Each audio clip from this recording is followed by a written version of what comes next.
तो आज हम आपके लिए लेकर आए हैं मैकॉलेज मिनट 1835। आज हम मैकॉलेज मिनट 1835 के बारे में पढ़ेंगे कि इसके क्या मेन ऑब्जेक्टिव्स थे और इसकी क्या ज़रूरत थी जो मैकॉलेज मिनट लेकर आए। तो सबसे पहले हम मैकॉले के बारे में जान लेते हैं। लॉर्ड मैकॉले का पूरा नाम थॉमस बेविंगटन मैकॉले था। लॉर्ड मैकॉले का जन्म 25 अक्टूबर 1800 को हुआ था और इनकी डेथ 28 दिसंबर 1859 को हुई थी। जो लॉर्ड मैकॉले थे वो एक विंग पॉलिटिशियन थे और हिस्टेरियन थे यूनाइटेड किंगडम के। ये जो लॉर्ड मैकॉले थे वो यूनाइटेड किंगडम से इंडिया आए थे। लॉर्ड मैकॉले को आर्किटेक्ट भी कहा जाता है। जो वेस्टर्न स्टाइल एजुकेशन सिस्टम जो आ गया है हमारे इंडिया में, ट्रेडिशनल एजुकेशन से वेस्टर्न एजुकेशन के ट्रांजिशन के लिए लॉर्ड मैकॉले को आर्किटेक्ट भी कहा जाता है। तो हम देख लेते हैं कि इसकी क्या ऑब्जेक्टिव्स थे। सबसे पहले हम इसकी ज़रूरत देख लेते हैं कि लॉर्ड मैकॉले मिनट की ज़रूरत क्या थी। जब इससे पहले इंडिया में चार्टर एक्ट 1813 आया था तो ये बात की गई थी कि एजुकेशन पे 1 लाख पर ईयर खर्च किया जाएगा इंडियन की एजुकेशन पे। लेकिन इसमें ये नहीं बताया गया था क्लियरली कि ये जो खर्च किया जाएगा 1 लाख रुपीज़ ये ईस्टर्न नॉलेज पे खर्च किया जाएगा या वेस्टर्न एजुकेशन पे। तो ये विवाद चल रहा था, ये कंट्रोवर्सी चल रही थी लोगों के बीच में। लोग 2 ग्रुप में बट गए थे, एक थे ओरिएंटलिस्ट और एक थे एंग्लिसिस्ट।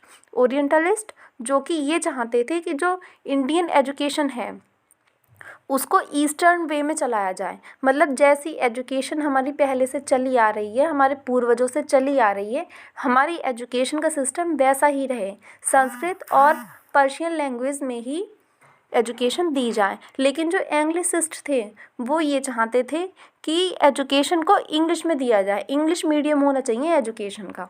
तो इन्हीं दोनों में कंट्रोवर्सी चल रही थी। इसी टाइम पे जो मैकॉले थे ये इंडिया में आए। ये उस टाइम पे general committee of public instructions के प्रेसिडेंट के रूप में इंडिया में आए थे 10 जून 1834 को। तो इनका मेन ऑब्जेक्टिव ये था कि जो ओरिएंटलिस्ट और एंग्लिसिस्ट हैं इनके बीच के मतभेद को मिटाना, इनके बीच में एक सेटलमेंट बनाना, इनका मेन टास्क था ये। तो लॉर्ड मैकॉले का मानना यह था कि इंग्लिश ही बेस्ट वे है एजुकेशन के लिए। उन्होंने एंग्लिसिस्ट को फेवर किया। वो ये मानते थे कि जो इंडियंस है वो अनसिविलाइज्ड हैं, उनको रहने का तरीका नहीं है, उनका वे ऑफ टॉकिंग इफ़ेक्टिव नहीं है, तो वो इंग्लिश को ही फेवर करते थे। इसीलिए उन्होंने 2 फरवरी 1835 को एक लेटर लिखा लॉर्ड बेंटिंग के लिए। किसके लिए? लॉर्ड बेंटिंग के लिए, जो उस टाइम के गवर्नर जनरल थे। तो उन्होंने अपने लेटर में यही सारी बातें लिखी कि एजुकेशन कैसी होनी चाहिए, किस तरीके से वेस्टर्न एजुकेशन पे खर्च करना चाहिए, इंग्लिश को प्रमोट करना चाहिए। तो उनके जो थॉट्स थे वो लॉर्ड बेंटिंग को बहुत पसंद आया और उन्होंने अप्रूव कर दिया।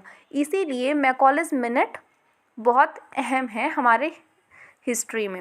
अब हम देख लेते हैं कि इसके कुछ ऑब्जेक्टिव्स क्या थे, कि मतलब जो लॉर्ड बेंटिंग को ये इतना ज़्यादा पसंद आ गया कि इन्होंने अप्रूव कर दिया। और लॉर्ड मैकॉले के थॉट्स क्या थे हमारी एजुकेशन को लेकर। स्पेंडिंग ऑन वेस्टर्न एजुकेशन, उनका मानना यह था कि जितना भी पैसे हमें खर्च करने हैं वो सारे वेस्टर्न एजुकेशन पे ही खर्च किए जाएं। ईस्टर्न एजुकेशन उन्हें वेस्ट ऑफ टाइम लगता था, ईस्टर्न एजुकेशन पे खर्च करना सब वेस्टेज मानते थे वो, इसीलिए वो सिर्फ वेस्टर्न एजुकेशन पे खर्च करना चाहते थे। क्लोजर ऑफ ईस्टर्न कॉलेजेस, जितने भी हमारे संस्कृति के कॉलेजेस थे उन्होंने वो सारे बंद करा दिए। जितने भी कॉलेजेस जो सिर्फ ईस्टर्न एजुकेशन देते थे उन्होंने वो बंद करा दिए।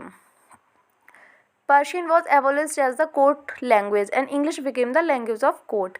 जो पहले हमारी लैंग्वेज थी, जो पर्शियन थी, पहले वो कोर्ट लैंग्वेज थी, लेकिन पर्शियन को हटाकर उन्होंने इंग्लिश को court of the language of the court बना दिया। इंग्लिश बन गई थी लैंग्वेज ऑफ द कोर्ट।